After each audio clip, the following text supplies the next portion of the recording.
is there actually a phase that the body enters into, a resolution, a healing phase that it Yes, goes, because persistent inflammation is bad. So inflammation is always there for a reason. It's usually the immune system's response to fighting something that shouldn't be there. Think of it as a war, as a battle, right? And we got a colonel and a corporal here talking about all this, right? We right? think about war and a battle, and and inflammation is the kind of like the byproduct of the fight. And at some point the fight should end, right? Once the bad guys are defeated, the viruses, the bacteria and all that. And theoretically, if your system works well, the inflammation resolves along with that. So inflammation isn't necessarily bad. What happens is persistent chronic inflammation. I see it as friendly fire. I see it as friendly fire, trying to shoot the bad guys and shooting the good guys along with that. Yeah. That's kind of my analogy. What are your thoughts, Dr. Blair? Well, inflammation is a part of our lives, and we actually make muscle by an inflammatory signal. We handle stress with an inflammatory signal, and these are benefits actually go on with it. So we secrete hormones in response to stress and different things, and so these are inflammatory responses. But what we're left with, so many people are in chronic inflammation, where they're chronically producing these inflammatory signals that are irritating to the body, and they actually cascade into multiple different inflammatory signals, and they actually make epigenetic changes on the body. So we've got to turn that off, and this is part of the normal healing that goes on with the body and the endocannabinoid system.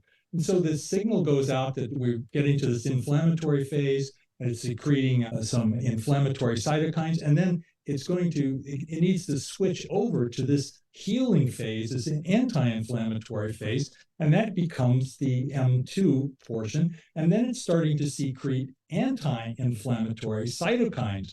Now we don't hear much about that, but cytokines can actually be anti-inflammatory as well. The IL interleukin 4 and the interleukin 10 are actually anti-inflammatory and reduce inflammation.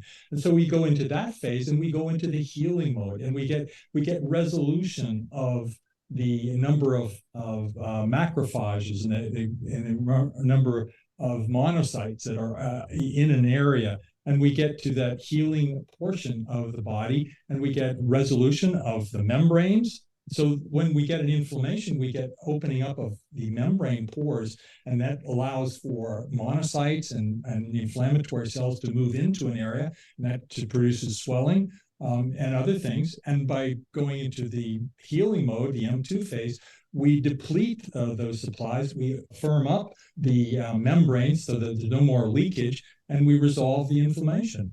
Dr. Trin, I know he's speaking English, but when he gets into monophytes and parasites and M4 and Z6 and all these things, I don't know, what are we talking about here? This is just we're talking biochemistry here of how the body works.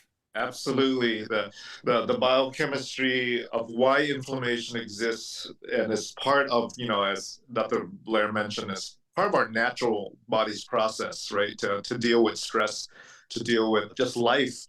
And the continued biochemistry that balances out the inflammation process, which is the anti-inflammatory process. Think of that homeostasis, right? Homeostasis is a state of balance. So you need inflammation to do certain things like fight infections and bad guys. But at some point, that needs to come back down. And so he's mentioning the biochemistry that brings all that back down to that state of homeostasis for you. So yes, absolutely. And so these are compounds, molecules, I don't know what to describe them as, but things that the body can release to bring it back into homeostasis and to balance the yin and the yang, get your body back where it's supposed to be here. And you can use these substances, plant-derived substances, to assist the body in getting back to balance. Is that kind of what we're saying here? To trigger the healing and to stop triggering the inflammation?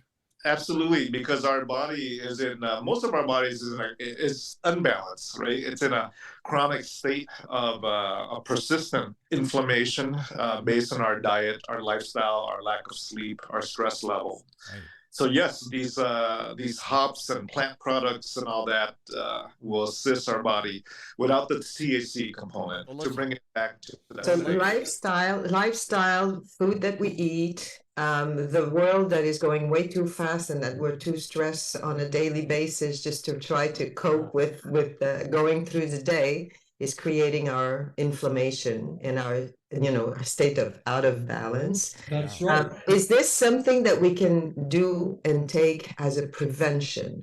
Can we do it on a daily basis without necessarily yet feeling that chronic pain, that we have not reached yet that level of inflammation that is over the top and that really ruins our lives? Can we do that as a prevention? Sure, and I recommend it. And all of these cannabinoids are what I call endocannabinoid modulators. We've got this endocannabinoid system in our body, the 12th body system, and if we activate this in the right way and we balance it, then we're going to get a balance and a system that is going to correct for any types of problems, and it's going to prevent many of the problems. Many of these things as endocannabinoid modulators are, as you mentioned already, as exercise, sleep, diet, meditation, and certain type of nutritional substances can actually help balance this endocannabinoid system. And so I look at it as an endocannabinoid modulator, both for hemp and CBD, as well as THC and caryophyllene. They come in as a modulator, and there's many other herbs that are very effective for this, including curcumin, milk thistle, echinacea. These are all endocannabinoid modulators that work on the endocannabinoid system, either as a direct agonist or a direct link to some of the receptors, or to support the enzymes that really play a major role in balancing this endocannabinoid system.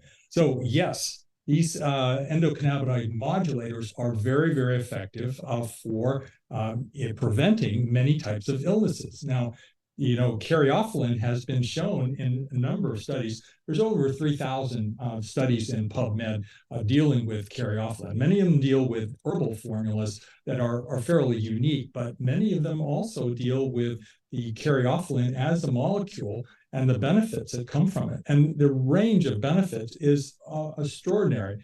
Now, in particular, I was just reading an article that said that beta-caryophyllene would protect against the complications of atherosclerotic and a heart attack. Very, very much so, and prevent the damage that could occur with a heart attack and minimize the injury from doing that. It's also effective in stroke. And it's also preventive for Alzheimer's disease, for amyloid beta prediction, Wow. and as well as Parkinson's. It's been shown to bolster the dopamine receptors and the production of dopamine from those cells in the substantia nigra, that portion of the brain that deals with Parkinson's disease.